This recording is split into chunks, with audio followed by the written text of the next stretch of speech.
Okay, so today we are going to be talking about Lab 4.04, and I'm actually going to make this extra credit. So you can earn 5 points of extra credit if you complete this lab, which we're planning on doing today.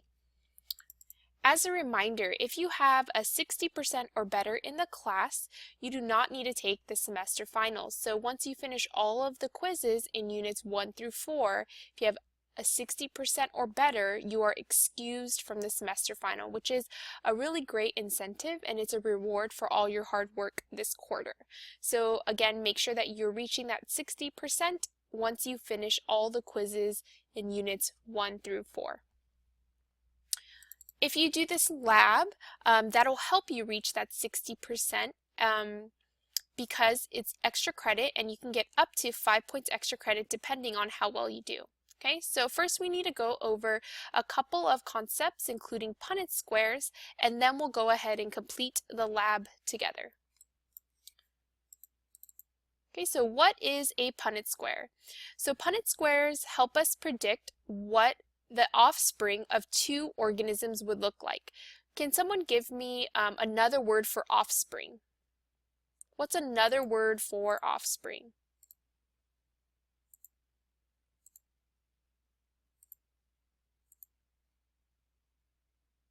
Yeah, a baby or a child, right? Right? It's going to be an individual of the next generation, right? Okay, so Punnett squares help us predict what the child or a baby or the next generation of two organisms will look like.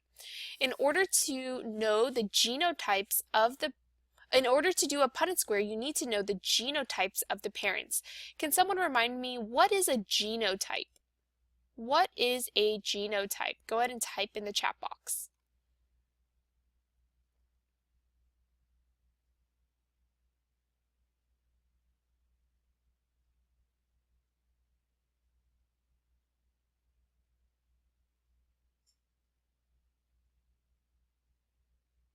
Okay, so Sean says a gene that the genes that are going to be passed on to the child. Okay, so you are correct in that a genotype does include the some sort of genes, right?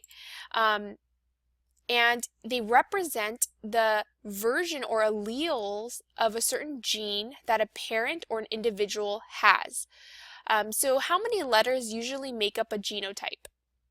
How many letters make up a genotype? Perfect, Sean. Yeah, so we have 2 letters that make up a genotype. And why are there 2 letters that make up a genotype? Why are there 2 letters that make up a genotype?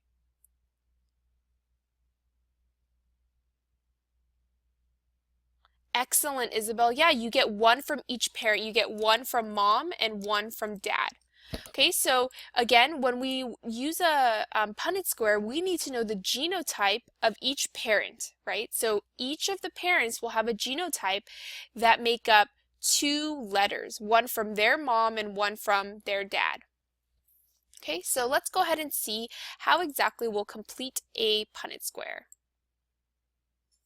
Okay, so again, in order to complete a Punnett square, you need to know the genotype or genes of the mother and a father. Okay, so here's an example. Let's say the father has a big B and a little b, and the mother also has a big B and a little b.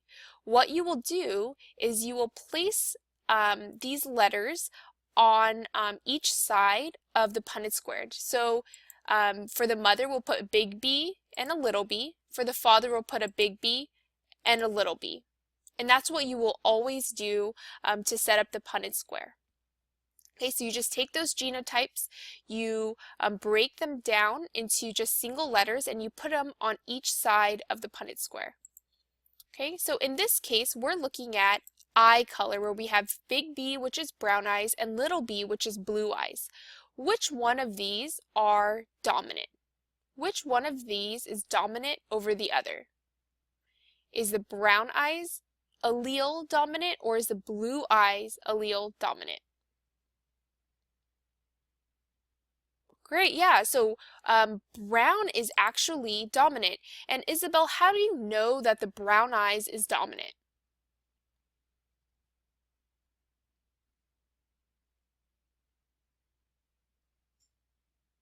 Yeah, it's capitalized. Excellent. So if we use a capital letter,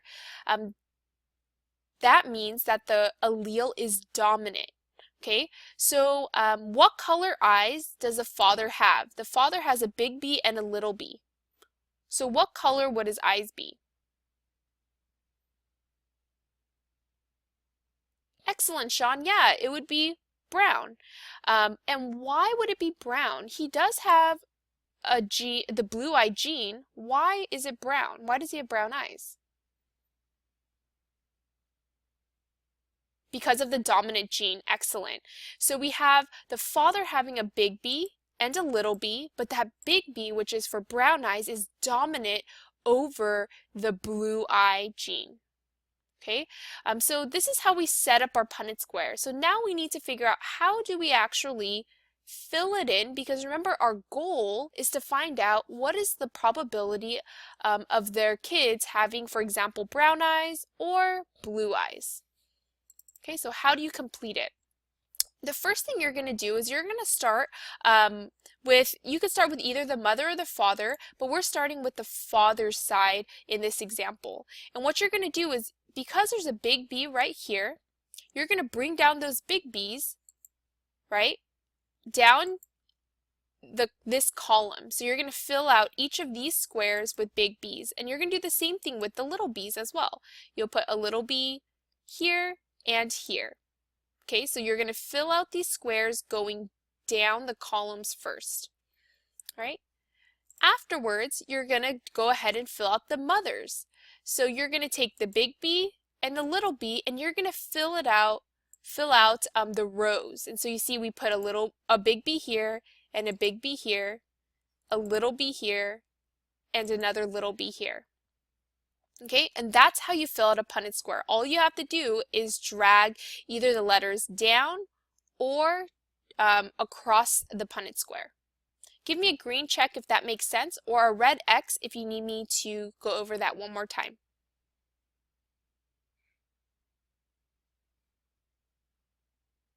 Okay, so now that we know how to fill out a Punnett square, I want to just make sure that you guys understand what the Punnett square represents. So we have 2 letters in each square, and we know that each genotype actually makes up 2 letters. But whose genotypes are these? Are these the father's genotype, the mother's genotypes, or the offspring's genotype? Which one of these? What is represented inside of this Punnett square? Is it the mother's genotype, the father's genotype, or the kid's genotype?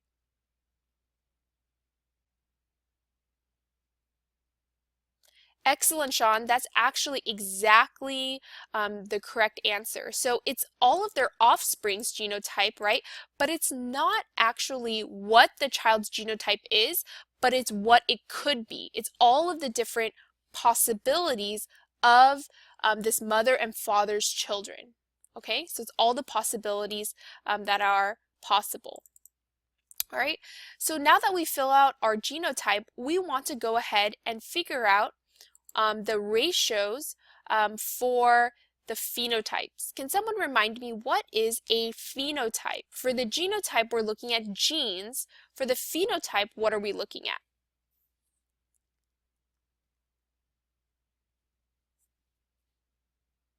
For the genotypes, we're looking at genes, but for the phenotype, what are we looking at?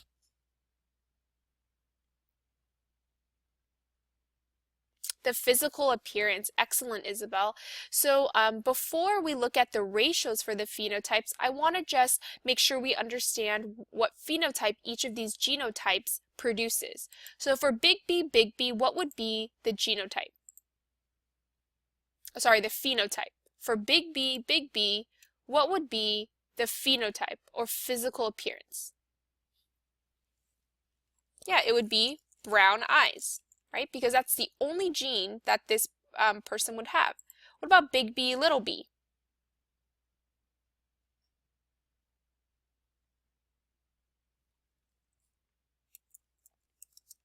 Excellent, brown eyes. So this individual will not have blue eyes, because the blue eyes is a recessive gene, so the brown eyes gene actually dominates over it. Okay, so the big B, little b genotype would have brown eyes. And the last one, which is little b, what would that be?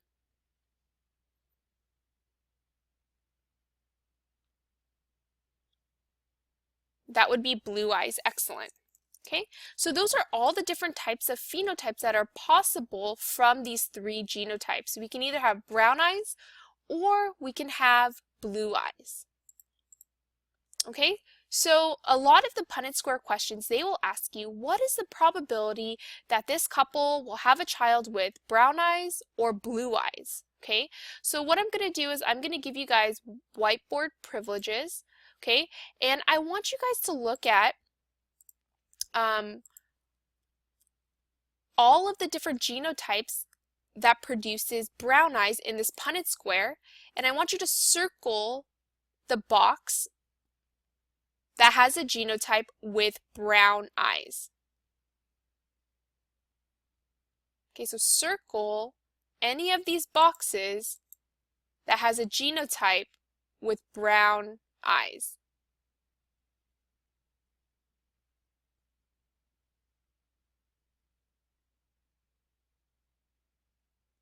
Perfect. I see we have this box here. Thanks for the smiley face. Perfect. So what I see is you guys have circled 3 of them, right?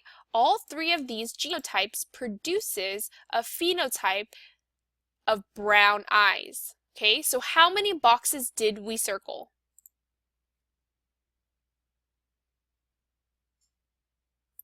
We circled 3. Excellent.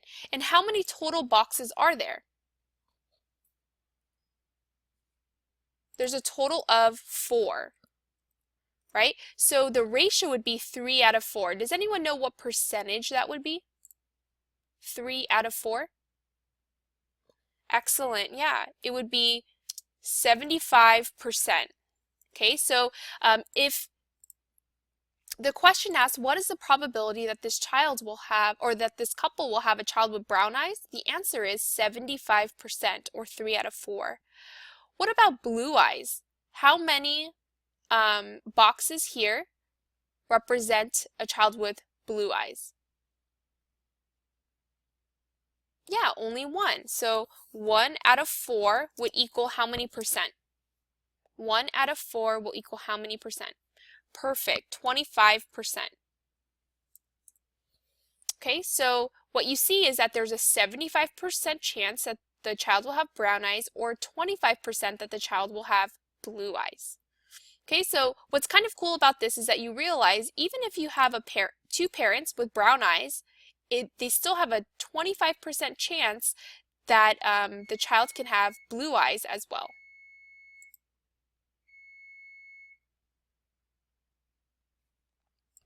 Okay, so now what we're going to do is go ahead and complete lab 4.04. Okay, so what I'm going to do is I'm going to share with you guys lab 4.04, and what I want you guys to do is save it and open it.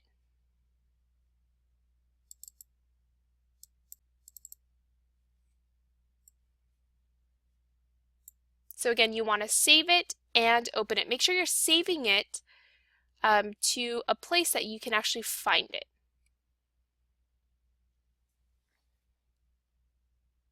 And then give me a green check once you have it opened up. Yeah, perfect, Sean. I like saving things to the desktop as well.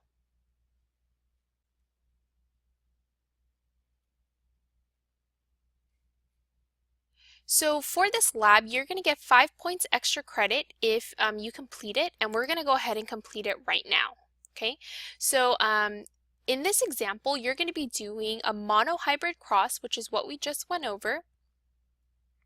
And we're going to be looking at predicting freckles. Okay, so the allele for having freckles, which is big F, is dominant over the alleles for not having freckles, which will be little f. So freckles will be big F, no freckles will be little f. Some characteristics in people are inherited as simple dominant and recessive traits, which is the type of traits we went over. One example is freckles. Freckles is a dominant trait, and the lack of freckles is a recessive trait. So that means that big F will be freckles, little f will be no freckles. In this example, a person with freckles is represented as either big F, or big F, little f, because remember, as long as you have one of the big F freckle gene, it'll dominate over the recessive gene. But someone who doesn't have freckles, like I personally don't have freckles, I would have little f, little f. Okay, so that's kind of the background information. The big thing you need to know is that big F equals freckles, little f, no freckles. Okay, so we're going to remember that as we fill this out. All right, so here's the first question. Imagine a mother and father who both have freckles and are heterozygous for the trait, or their genotype is big F, little f. Create a Punnett square to show their offspring. Okay, so each mother and father has a big F and a little f. Okay, so you're going to go ahead and put in a big F here, a little f here, then a big F here, and a little f here. I know it's kind of hard to do it on the computer, but don't worry too much about everything lining up.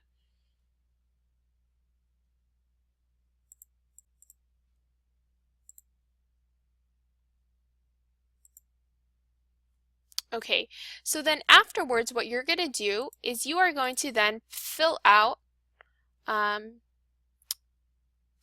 each of the squares, right? So first we're going to bring all of the big F's down, like so, and then we're going to bring down all of the little f's. Okay? So that's the first thing you're going to do. Then the next thing you're going to do is to bring over the big F all the way to the right and the little f all the way to the right. Give me a green check once you've filled out your Punnett square.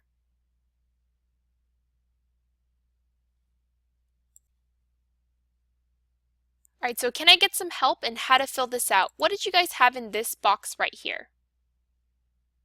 What genotype did you have in this box?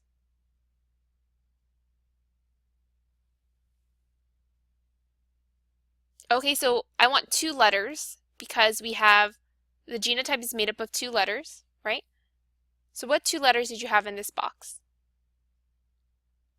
Excellent, a big F, big F. What about in the second box? Right here. What did you have in this box right here? Excellent, yeah, a big F and a little f. And then this third box? What was in this third box right here? Yeah, a big F and a little f. And then the last one, what did you guys have? A little f and a little f. Excellent. Okay, so you've completed the Punnett square. So now the only thing you have to do is fill out all of the ratios. So we have ratios of genotypes, right? And we also have ratios of phenotypes. Okay, so for the genotypes, how many out of all of these boxes, how many of them are big F, big F?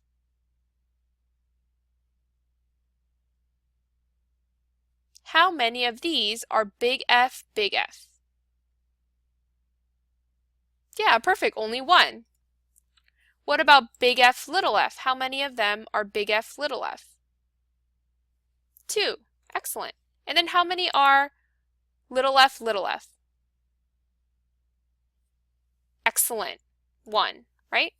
So that's pretty easy. If you guys want to include the percentages, you can do that as well. Okay, but that's not required. And then the last one, the ratio of phenotypes. Okay, what two genotypes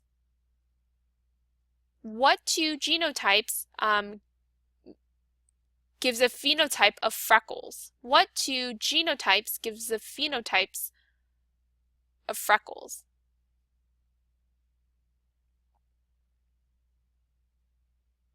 Excellent, yeah. So we have either big F, or big F, little f, right? And then for no freckles, what's the genotype for that?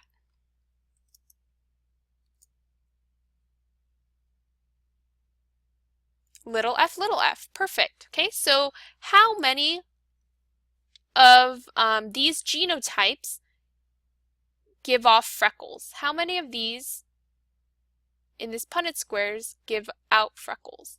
Excellent, yep, 3. And then how many give no freckles? 1. Excellent job. Okay, so actually that's all you have to do in order to receive your 5 points extra credit. You completed the Punnett square and gave me the ratios of genotypes and the ratios of phenotypes. All you need to do is now submit it into the Dropbox.